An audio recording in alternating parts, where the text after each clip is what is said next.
ఉగాదికి వస్తుందండి మనకి విద్యా ప్రోత్సాహాలు ఇస్తాం ఇప్పుడు అంటే ఉండరా ఇగో వచ్చిన కానీ ఇదే బాధ తిన్నది కూడా. ఉగాది శుభాకాంక్షలు. ఎల్లుండి ఉగాది. మనం Andhra Pradesh working journalist federation, broadcast journalist association, AP small and medium newspapers association సంయుక్తంగా మొన్న ఆదివారం మనం ఉగాది సంబరాలు నిర్వహించుకున్నాం. పెద్ద ఎత్తున మన జర్నలిస్టులు వాళ్ళ కుటుంబ సభ్యులు హాజరయ్యారు. బహుశా ఇది ఒక హిస్టారికల్ ఈవెంట్గా జరిగింది. మన జాతీయ కార్యదర్శి మన గంటల శ్రీనిబాబు గారు నాయకత్వంలో ఉగాది సంబరాలు నభూత నభవిష్యత్తుగా జరిగి అందరికీ ఆనందాన్ని పంచిపెట్టామని అనుకుంటున్నాం. పరాభవనామ సంవత్సరంలో ప్రతి జర్నలిస్ట్ కూడా ఆయురారోగ్యాలు, అష్టైశ్వర్యాలు, సిరి సంపదలతో తొలతోగాలని ఈ సందర్భం కోరుకుంటూ మనం విజయవాడ చలో విజయవాడ నిర్వహించుకున్నాం ఈ నెల మొదటి వారంలో. దానికి సంబంధించి మనం ర్యాలీ, ఆ తర్వాత బహిరంగ సభ అయింది. మన సమాచార శాఖ మంత్రి పార్థసారథి గారు వచ్చారు. ఆయన కొన్ని హామీలు మనకి ఇవ్వడం జరిగింది. దానికి సంబంధించి మన జాతీయ కార్యదర్శి, ఏపీ మన జర్నలిస్ట్ ఫెడరేషన్ రాష్ట్ర కార్యదర్శి మన గంటల శ్రీనిబాబు గారు ఆ విషయాలన్నీ మీకు చెప్తారు. ఆయనకి మైక్ ఇస్తున్నాను. మీకు ఆంధ్రప్రదేశ్ వర్కింగ్ జర్నలిస్ట్ ఫెడరేషన్ ఇటీవల కాలంలో జర్నలిస్టుల సమస్యలకు సంబంధించి చలో విజయవాడ కార్యక్రమాన్ని నిర్వహించడం జరిగింది. దానికి సంబంధించినంత వరకు చూస్తే 26 జిల్లాల నుంచి కూడా గతంలో ఎప్పుడూ కూడా అటువంటి కార్యక్రమం జరగని విధంగా నభూతో నా భవిష్యత్తు అన్న చందంగా 26 జిల్లాల నుంచి అసంఖ్యాకంగా వేలాది మంది జర్నలిస్టులు తరలివచ్చారు. ఫెడరేషన్కి సంబంధించినంత వరకు కూడా అనేక అంశాలని, జర్నలిస్టుల సమస్యలకు సంబంధించిన అంశాలని ప్రభుత్వానికి నివేదించడం కోసం అని చెప్పి ఆ రోజు హాజరైనటువంటి మన సమాచార పౌర సంబంధాల శాఖ మంత్రి పార్థసారథి గారికి ఆయన ముందు చెప్పడం జరిగింది.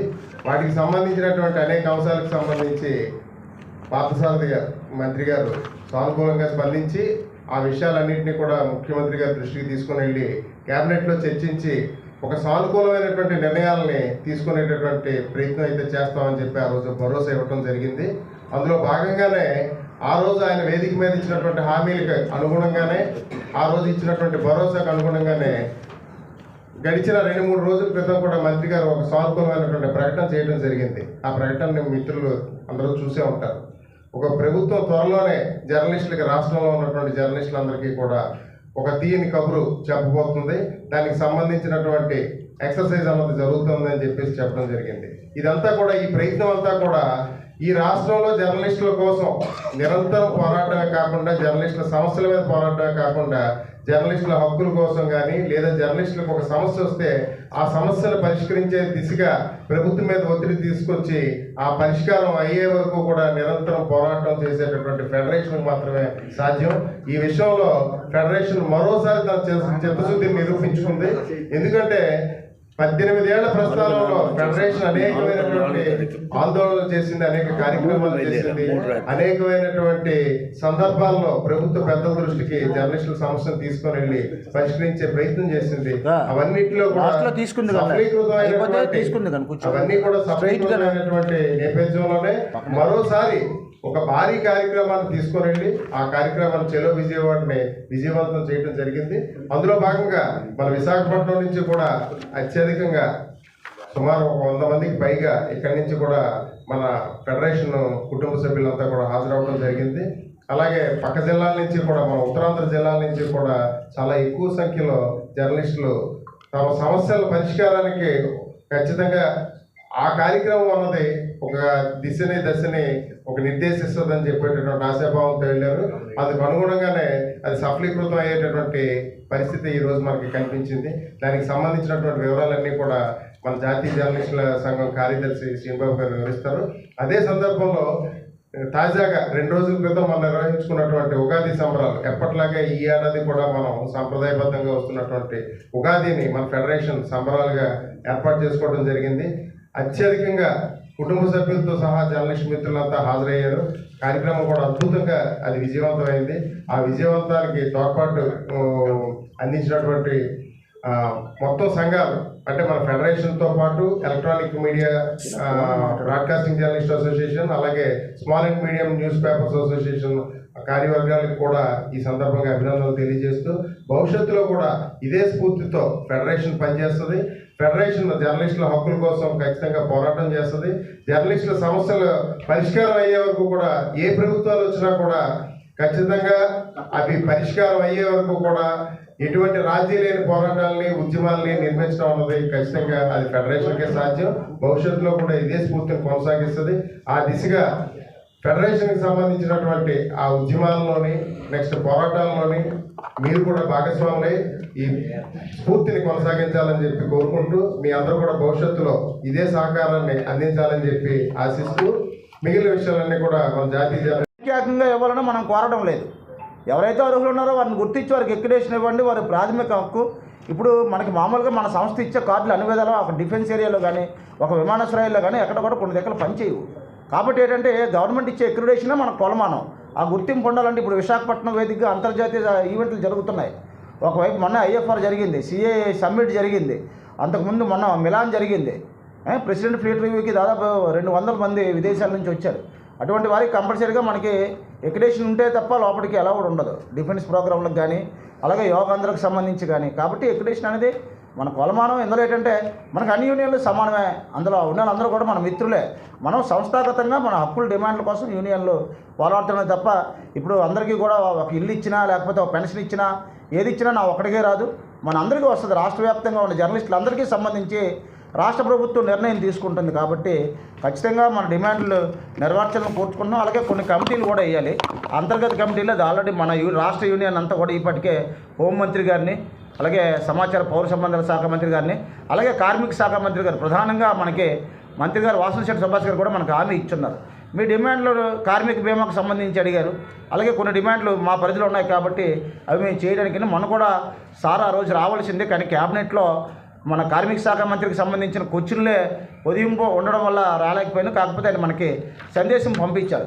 ఏదేమైనా సరే వర్కింగ్ జర్నలిస్టుల ఫెడరేషన్ ఆధ్వర్యంలో నిర్వహించిన చెలో విజయవాడ కార్యక్రమం అత్యంత భారీగా సక్సెస్ కావడం, అలాగే దానికి స్వయంగా మనకు సంబంధించిన మంత్రి వచ్చి ప్రతి అంశాన్ని నమోదు చేసుకోవడం, ఇందులో ఆల్రెడీ కొన్ని ప్రభుత్వపరంగా తీసుకోవాల్సిన నిర్ణయాలు క్యాబినెట్లో చర్చించి తీసుకొని త్వరలోనే మీకు తెలియజేస్తున్న ప్రకటించడం జరిగింది.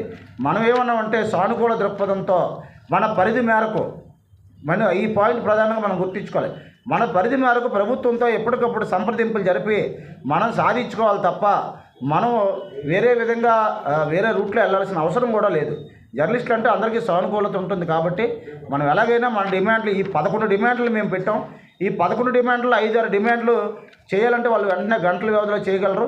ఆల్రెడీ మొన్న తీసుకెళ్లిన డిమాండ్లు త్వరలో కొన్ని నెరవేరే అవకాశం ఉంది. కాబట్టి మరికొంతకాలం వేచి చూసి మరోసారి అవసరమైతే ముఖ్యమంత్రి గారిని, అలాగే మన సంబంధిత మంత్రిత్వ శాఖ పార్థసారథి గారిని కూడా కలిసి విన్నవించుకోవడం జరుగుతుంది.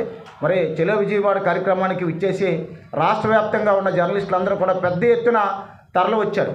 విశాఖపట్నంలో మనకి బందర్ రోడ్లోని మనకు అనుమతి ఇచ్చారంటే జర్నలిస్టులు అంటే సమాజాన్ని బాగు చేసే వ్యక్తులు కాబట్టి వీరి వల్ల ఎటువంటి ఇబ్బంది ఉండదని చెప్పి ఎవరికి అనుమతి ఇవ్వకపోయినా సరే మన ర్యాలీకి అనుమతి ఇచ్చిన పోలీస్ యంత్రాంగాన్ని కూడా ఈ సందర్భంగా ప్రత్యేకంగా ధన్యవాదాలు తెలియజేసుకుంటున్నాం. ఎందుకంటే రాఘవయ్య పార్క్ నుంచి తుమ్మలపల్లి కళాక్షేత్రం వరకు 30 జిల్లాల నుంచి తరలి వచ్చిన జర్నలిస్టులు ర్యాలీ చేసినప్పటికీ కూడా అత్యంత ప్రశాంత వాతావరణంలో మనకు పోలీసు బందోబస్తు ఇవ్వడం జరిగింది. మనం కూడా పోలీసు వారి సూచనలు గౌరవిస్తూ వాళ్ళకు కూడా కోఆపరేట్ చేస్తూ చక్కగా ఎటువంటి ఇబ్బంది లేకుండా మన ర్యాలీ తుమ్మలపల్లి కళాక్షేత్రం చేరుకుంది. ఇందుకు అనుమతి ఇచ్చిన విజయవాడ పోలీసులకు, సహకరించిన అధికార యంత్రాంగానికి కూడా అక్కడ జిల్లా కలెక్టర్ లక్ష్మీ షా గారు కూడా ప్రత్యేకంగా ధన్యవాదాలు తెలియజేసుకుంటున్నాం. అలాగే తుమ్మలపల్లి కళాక్షేత్రంలో కూడా జరిగిన సభ విజయవంతం చేసింది. ఏది ఏమైనా సరే మనం అందరం కూడా ఒక కుటుంబం మాదిరిగా కలిసిమెలిసి ఉండి అన్ని యూనియన్లు సమన్వయంతో చక్కగా ముందుకెళ్తే మంచి ఫలితాలు వస్తాయి. ఒకటే గుర్తించుకోవాలి, మనం ఎక్కడున్నా ఎలా ఉన్నా ఏ యూనియన్ వారు అడిగినా సరే అవన్నీ కూడా మనకు సంబంధించినవే. ప్రభుత్వం తీసుకున్నది రాష్ట్ర వ్యాప్తంగా ఒకే పాలసీ తీసుకుంటుంది. కాబట్టి ఈ పాలసీలు ఈ జిల్లా వాళ్ళకి ఇస్తారా, ఈ జిల్లా వాళ్ళకి ఎవరని కాదు. కాబట్టి ఖచ్చితంగా మరోసారి ఇంకా ఏదైనా ఉంటే మళ్ళీ ఇంకోసారి వినతిపత్రం ఇస్తాం. ఆల్రెడీ మన జర్నలిస్టుల సమస్యల పట్ల ఒకవైపు చంద్రబాబు నాయుడు గారు, మరోవైపు లోకేష్ గారు అలాగే సానుకూలంగా ఉన్నారు. ఎందుకంటే మనకు ఆల్రెడీ దానికి సంబంధించిన కొంత సమాచారం మనకి తిరిగి మన డిమాండ్లతో కూడినానికి మనకి తిరిగి అక్నాలజ్మెంట్ వచ్చింది. అలాగే మంత్రి గారు కూడా మొన్నే విజయవాడలో ప్రకటన చేస్తున్నారు.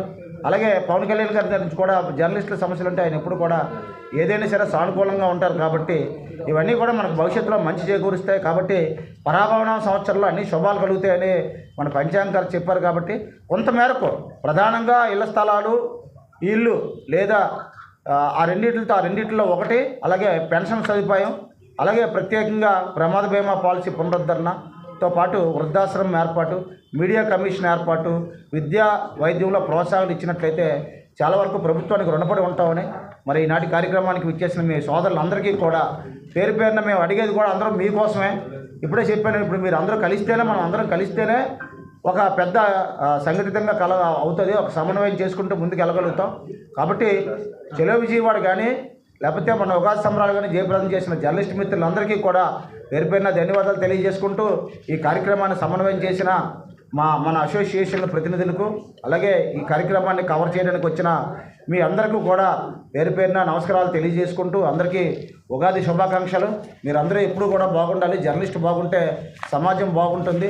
అలాగే మనం కూడా మన పరిధి మేరకు వ్యవహరిస్తూ మనం కూడా ప్రభుత్వానికి కోఆపరేట్ చేస్తూ ఎప్పటికప్పుడు మన డిమాండ్ల సాధనకు ముందుకు సాగాలని మరి ఈ సమావేశానికి విచ్చేసిన మీ అందరితో పాటు మా అధ్యక్షులు, విశాఖ జిల్లా అధ్యక్షులు నారాయణ గారికి, మరోసారి మా శ్రీనివాస్